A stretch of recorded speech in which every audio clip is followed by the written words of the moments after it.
Tantor Audio, a division of Recorded Books, presents The Sum of These Things by Emily O'Byrne, narrated by Cat Gould. Chapter 1. Hani, the community centre manager, is super serious. She delivers a rapid-fire monologue at them as she strides around the big dark hall. She clearly expects them to follow, both in her footsteps and her explanation of how the place works.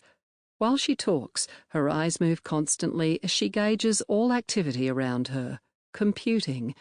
Claire watches, compelled partly by her brisk, commanding manner, but also by the way she so finely tiptoes the line between pleasant and totally uninterested in them.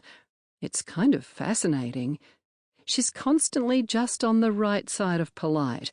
This is something Claire has never managed that well for herself, not even when she tries.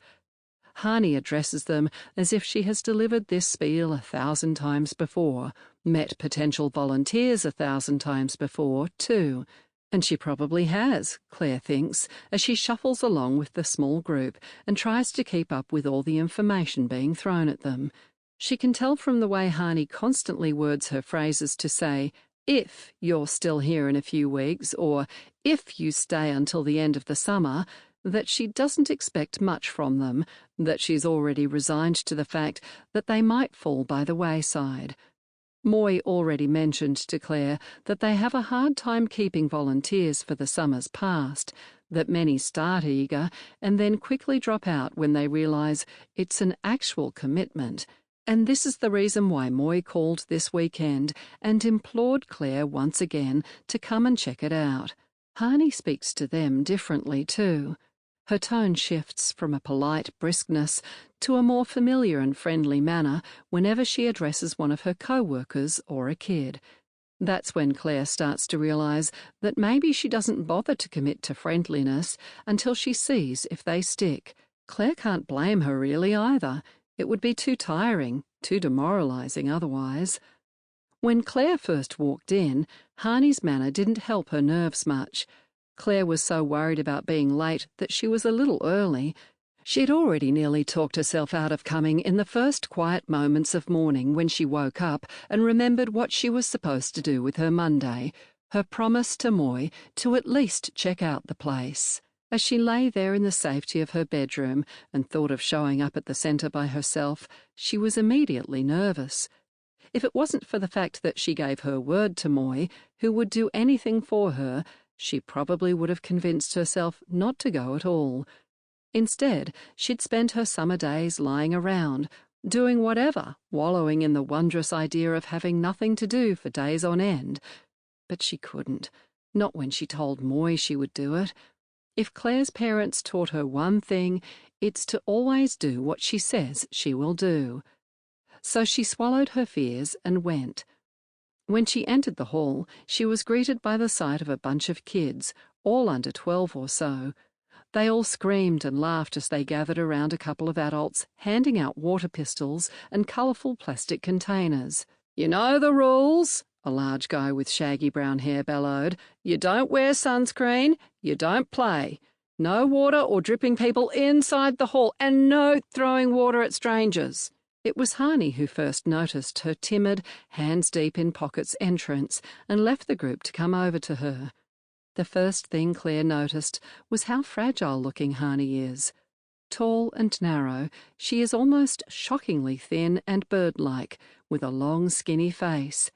She's not pretty, necessarily, but her features are finely drawn and her dark eyes huge and intelligent. As Claire meekly introduced herself, Hani appraised her. "Moy's friend, right?" she asked with a light accent Claire couldn't recognise. She nodded, still feeling shy. "Welcome," Hani said briskly, and shook her hand. "Thank you," Claire mustered, and gave her a nervous smile in return. Greetings done, Hani immediately turned to the group of kids. "We'll get started when the others get here, okay?" Claire nodded and waited by the door of the hot, un-air-conditioned hall. She watched the kids scream and run past her into the yard, armed and already planning their attacks and factions and strategies.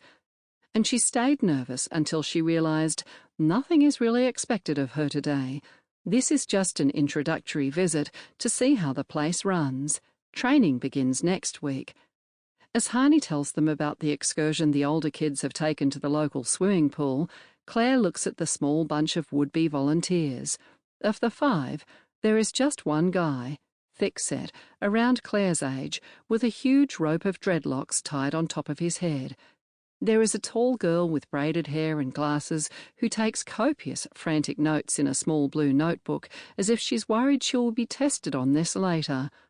At one point, when Hani stops to answer a staff member's questions, the girl stops scribbling in her book and smiles at Claire. "You're a social work student too, right?" Claire shakes her head. "Oh, really? I thought we all were." Claire shrugs. She doesn't bother to explain about Moy or why she's here. They'll have time for that later. There's also a short blonde girl with her wrist in a cast and a whopper of a bruise near her shoulder. A soccer injury, she explained when she arrived. The last girl, who has been silent the whole time except to say her name, a name Claire didn't catch, is beautiful, with long silky black hair and perfect skin. She looks visibly nervous too. She keeps her hands constantly clasped behind her back and her gaze fixed on any point in the room but them. Claire fleetingly wonders if she looks as obviously nervous to the others. "We try and take the kids out as much as possible," Hani continues as Claire tunes back in. "But of course, we're limited by what funding we can get during the year for the summer program. And if parents give permission and—" "Hey, Jamal!" Hani suddenly yells out mid-sentence. Everyone watches as Hani turns toward a scrawny little blonde kid with a haircut uncannily similar to Robbie's who, until this moment, has been strolling casually across the far side of the hall. At Hani's call, the boy freezes mid-step, arms comically held out. He turns super slowly toward Hani with a cheeky uh-oh look on his face. "What you doing?" Hani asks him. She folds her arms and holds one eyebrow so high it nearly touches the edge of her emerald headscarf. "Nothing," he sings, all innocence. "Then where are you going?" He doesn't say anything for a moment, just screws up his freckled nose and grins. Then he slowly raises a hand and points his finger in the direction of the kitchen and flinches. "And what's the rule about the kitchen?" Hani sighs as she says it, but she looks kind of amused. "You can only go in there if you're helping," he recites, as if he's heard this decree a gazillion times before. Claire suppresses a smile. "And have you been asked to help?" He shakes his head slowly. "Then get," Hani tells him, flicking her thumb toward the door. "And dump a bucket of water on Paul's head for me while you're there." "Okay," he yells excitedly as he leaps out the door, arms akimbo. Hani shakes her head and sighs, her business face back on. "Some of the kids have mild food issues, so they're constantly crying hungry, but they aren't starving or anything by a long shot. But some of them haven't always had regular meals, so they spend a lot of time wondering when and where the next one is coming from. But when they're here, they're fed. Don't worry, we make sure of it. Any kid can get free breakfast from us in the morning if they don't get it at home, and they're given lunch too, of course. So don't believe them if they play hungry puppy at you. And they will," she adds. "And please enforce the kitchen rule. Paul and Lisa, who run it, will let you know if they need any kids to help with prep. Obviously, we've got kids from all kinds of cultural backgrounds here.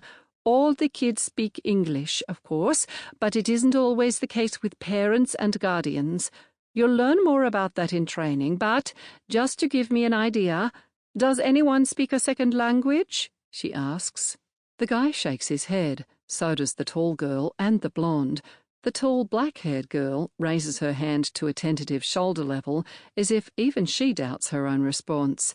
"What do you speak?" Hani asks her with a gentle smile. "Vietnamese," she says with a lilt of it in her voice. "That's great.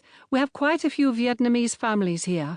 We deal with a lot of grandparents, and it will be really helpful when we need to explain excursions and things to some of them." The girl nods. Hani turns to Claire. Claire shrugs. "Just French." Heine gives her a rueful smile and leads them toward the kitchen. Probably not going to help much around here. Claire nods and tries to quell the blush spreading quickly over her face. She already knew it probably wouldn't be that helpful here. She shouldn't have even mentioned it. Maybe you should go be a rich kid's nanny in South Yarra, the hippie guy jokes, as they follow Heine toward the kitchen. Claire crosses her arms and ignores him, completely embarrassed now. Chapter 2. Claire pushes open the door, steps inside, and is nearly stopped in her tracks by the burst of cool air. She takes in a deep breath and runs a hand over the back of her sweaty neck, glad to be off the street and in the comforting arms of air conditioning. It is disgusting out. It's the kind of ceaseless, windless, dry day that causes the city to turn against itself and everyone in it. The roads become soft and untrustworthy underfoot, metal surfaces turn vindictively hot, and the footpaths are suddenly claustrophobically narrow, making it impossible to move without the risk of knocking into, or even just brushing against, another equally hot, irritable person. It's the kind of day to be anywhere but inner Melbourne. It's a day where, if you're smart, you'll hide in the sheltering realm of an air-conditioned room or stay moored as close as humanly possible to a body of cool water. But if you're an idiot, an unwise idiot, as Claire suspects she might be after that short walk from the air-conditioned confines of her car to this place, you're deep in inner suburban Melbourne with no plan to get out. But there is some sort of reward for her efforts. First, they seem to have remembered to turn on the aircon since last time she was in this place. The crowded, shrill cafe is almost chilly, even with the crowd of bodies that take up most of the tables and benches, their collective body heat battling the flow of cool air. The edge has been taken off the day, and suddenly it's possible to breathe. She didn't come here for the cool, but she'll take it. She didn't come here for the other award either, but she receives it happily too, because at work behind the counter is Mia. A carton of milk held high in her hand, she's mid-laugh, head tipped back, shoulders shaking. The girl she's working with is clearly mid-story, the kind of tale that requires wild gesticulations of her hands and much laughter from Mia. Claire smiles a teeny indulgent smile to herself. She was reluctant to meet Robbie in this roaring heat today, but for the bonus collateral sighting of Mia, it suddenly feels like an incredibly good idea to be in the city. The last time she was in her presence was that afternoon at Claire's house last week, when they sat in the cool green grass and laid everything out between them. Only then was Claire finally made privy to everything Mia has been feeling, but did not tell her these past weeks. Well, perhaps not everything, not yet, but enough that Claire can finally make sense of her inconsistent, contradictory behaviour. Enough that Claire finally knows how she feels.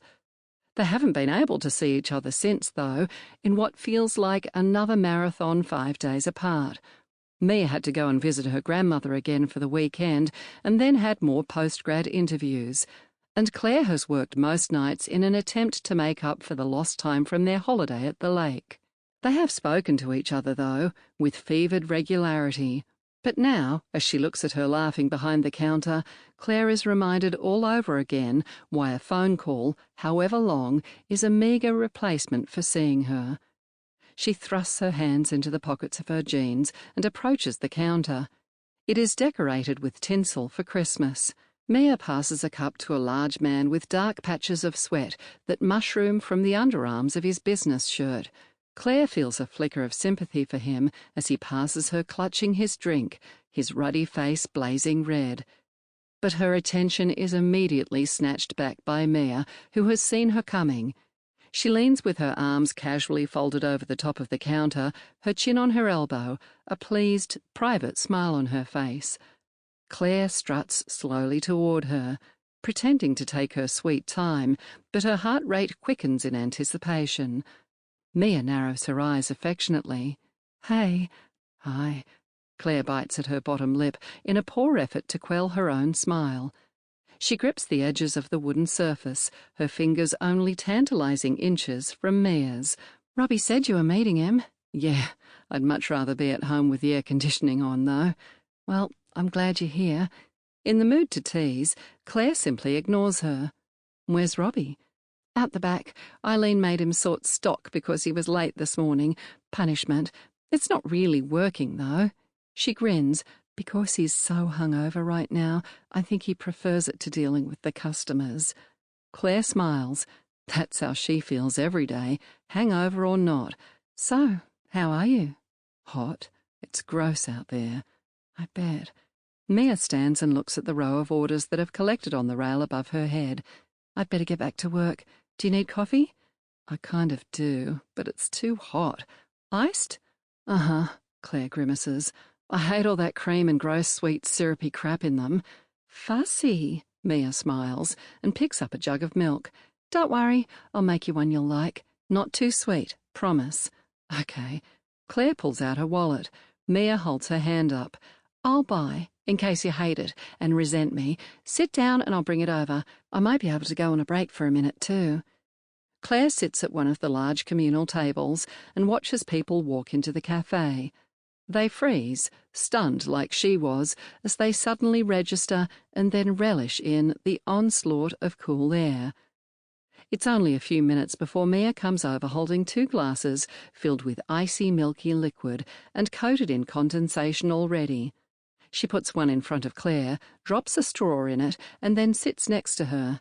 Robbie said to tell you he'll be done in 10. She sighs. Lucky. Meanwhile, I've got 15 minutes before I have to go back until close. Poor you. And Claire means it. The frustrating part is, if Mia finished work earlier, they could actually hang out together for a while. But by the time Mia is done, Claire will be just about to start her shift at the bar. Their work timetables are stupidly incompatible. It's so annoying. Claire takes a sip of her drink, an ice-cold milky coffee that is, as promised, not too sweet. The chilly liquid soothes as it courses through her. You like? It's cold coffee, Mia. Mia gives her a look. Yeah, cold coffee without all the crap you hate in it, upon Madam's request. And because she can't help to stir, Claire shrugs again, non-committal. Then she takes another sip and finally turns to Mia with a reluctant smile. It's really good. I know, Mia says blithely, as if she never bought Claire's crap for a second anyway. Then she leans her chin on her hand and stares at Claire, a small smile on her face. Claire smiles back for a moment, but then, rendered inexplicably shy, she looks away and plays with her straw. It feels strange to be the two of them again, only out in the world now. So, how was your thing yesterday at the community centre? It was okay. The people are mostly nice, I think. I was kind of nervous. She frowns. I don't know why. Because it's new. New things always make me nervous, even if I know I'm going to like them. Claire nods. Maybe that's it. No, she thinks. It's not just that. Maybe I'm scared I'll be terrible at it, she suggests, to test what she already knows is the more likely theory. What? Why would you be terrible at it? I don't know. How do I know I won't be? Mia shakes her head slowly, resolute. You won't be terrible at it, not even a little bit. Claire shrugs again. She doesn't want to think about it too much in case she thinks herself out of doing it at all. So she rests her arms on the table and changes the subject. Speaking of nervous, how was your last school interview? Actually fine, Mia says, as if she's surprised by the fact. I wasn't really nervous. I don't know if it's just because I know what to expect now, but it was so much easier this time. That's great. Or maybe I was just more nervous for the Melbourne interview because I really want to get in there. Makes sense. Mia lays her palms flat on the table and stares at them. I really want to stay here to go to school. Well, I really want you to stay here too. Mia takes in a slow breath and smiles at her. You are not allowed to go now. Claire shakes her head, vehement. She says it partly because it's true, but also partly because she wants Mia to keep looking at her like that. I know, Mia whispers, because that would be some insanely shitty timing, Mia. I know. Then she narrows her eyes, and the grin turns sly on her face. What? Nothing, except that I really want to kiss you right now. And before Claire, who instantly blushes, can think of a single thing to say to that, Mia keeps talking. Don't worry, I won't. I know how you feel about PDAs. She elbows her gently. I remember that day here, just after I met you, with Nina and what's-his-face, how grossed out you were by them. Well, yeah, Mia, PDAs are gross, and that was particularly gross. Mia laughs and pulls her coffee closer to her and traces patterns with her finger on the wet glass. But just so you know, I really, really want to. I got that, Mia. But can't you just sit here and enjoy my sparkling wit and captivating conversation without being all shallow and distracted? Well, stop being flirty and hot then. Claire raises her hands. I'm not doing anything. Yes, but you don't have to. You're just kind of hot by nature. And that's my fault? Yes. Then she smiles at her and sighs. Okay, it's not really. So then how am I supposed to do anything about it? I don't know, but I wish you would because it's making it very hard for me not to kiss you. Well, I'm deeply sorry for that, Mia. How terrible of me to torture you in such a fashion. You should be. Anyway, if I can't kiss you, I'm going to hold your hand under the table like a teenager then. Okay? And then she moves her hand under the table until it rests on Claire's leg. Claire reflexively responds, and their hands quickly take possession of each other in a tender slide of fingers over palm. Okay, Claire agrees, even though the deed is done. She feels her cheeks turn faintly pink under Mia's frank, almost coquettish stare. It's almost hard to reconcile this light, flirty Mia with the reticent, withdrawn Mia of the recent past. It seems now that they have really talked about what they are, she's back to being herself again, the confident, laid-back version of Mia she first met months ago. And Claire likes it. A lot. She squeezes her fingers, and Mia smiles back and rubs a thumb across the back of Claire's hand. It sends a small, inescapable thrill through her. Claire leans a little closer. So when can we... Well, hello, lesbians. Claire jumps. It's Robbie, of course. He plonks himself in a chair and runs his hands violently back and forth through his hair until it stands as high as he wants it to. He hangs his abandoned apron over his shoulder and looks back and forth between the two of them with an evil grin. Claire loosens her grip on Mia's hand, but she doesn't let it go. She does serve him a filthy look, though. Robbie, always a reality check. Before she can say anything, though, he leans forward. So, very important question. Are we being secret lesbians? Claire stares at him and rues the flush that she knows is spreading over her cheeks. Only because Eli is on his way, and I need to know if I can make gloriously inappropriate comments about you two in front of him yet or not. No, you can't, Mia tells him in a flat voice. Okay, he shrugs. You keep me posted, and so long as I can tease you while no one else is around. Mia shrugs and grips Claire's hand a little tighter under the table. Do whatever you like, Robbie. Claire sips of her own drink and avoids looking at either of them. She's surprised by Mia's firm response. Not that she really knew what to expect. They only just started to talk to each other about what has happened between them. They certainly haven't got anywhere near a conversation about anything like that yet. Still, she hadn't expected Mia to be quite so vehement, not to the point of stern. She's not sure she's ever really heard Mia be stern. Robbie holds up a hand as if to fend her off. Okay. Anyway, it's totally your business. I was just curious. And, just so you know, I completely approve. That's all.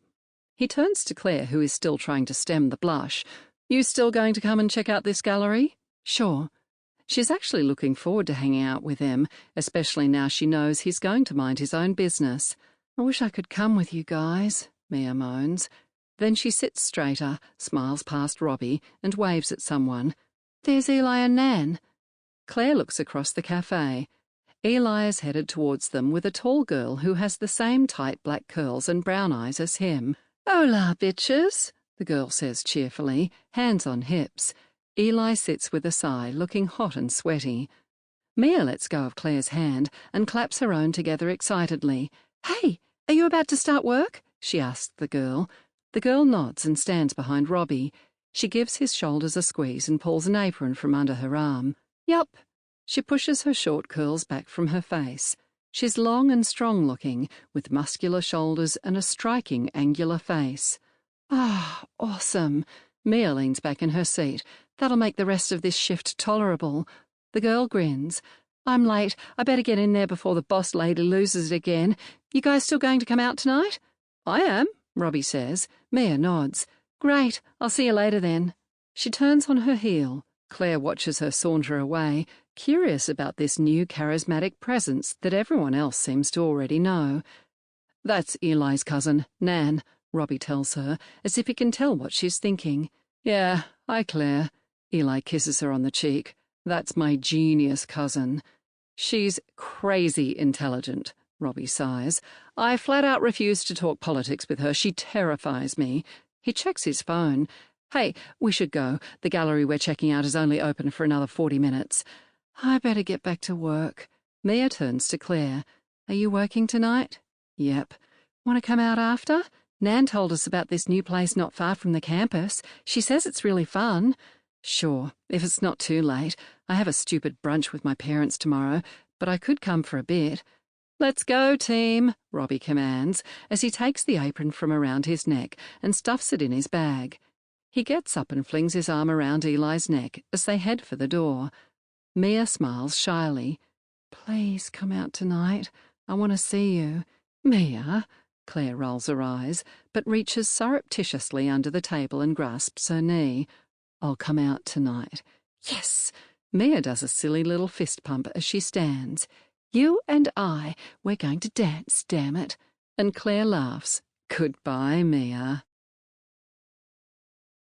Chapter 3. Claire holds her ID in front of the doorman, pockets it, and slides through the front door into the sticky air of the crowded bar. She's instantly stopped in her tracks by the magnitude of the space.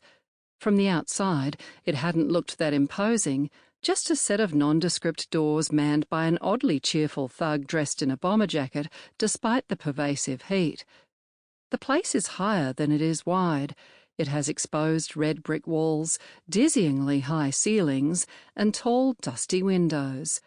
There are rusted iron fittings still affixed to the walls and ceilings, their purpose now purely, arbitrarily decorative. There is even a metal staircase that starts to climb from part way up the wall, leading willfully nowhere and covered in trailing green plants that seem to thrive in the oppressive tropical swelter of the club. She thrusts her hands in her jeans pockets and combs the crowds in search of a familiar face. Half the cavernous space is taken up with groups of people huddled around jugs of beer and cocktails as they talk and laugh and compete to be heard over the music and their own echoes. Together, they create one giant wall of sound.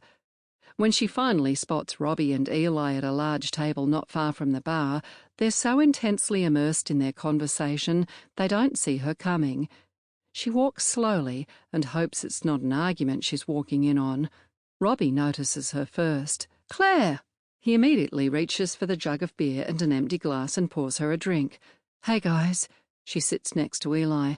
"This place is huge." "Yeah," Robbie nods. "Nan was right. It's kind of awesome, too." "I guess." "What do you mean you guess?" Eli points at the ceiling. "Check that out." "Don't you know, Eli, that Claire's default setting is unimpressed?" Robbie grins at her. Claire flings him a death stare and looks up. Her eyes widen as she takes in the vines that hang way above her, cascading toward the floor. "That is actually kind of cool. Anyway, Claire, settle an argument for us," Eli says loudly over the din. He grabs the beer Robbie's poured for her and passes it over. She takes it gratefully. "What? How many times a day should you feed a cat?" "How the hell should I know? And why the hell would I want to know?" "Because I think 3 times a day is too much," Eli says, "and Robbie insists it's normal to feed them that much." "What is not normal," Claire points out, "is that you two are spending your night discussing this." Eli pulls an eek face, laughs and turns to Robbie. You know, she might be right. Sample complete. Ready to continue?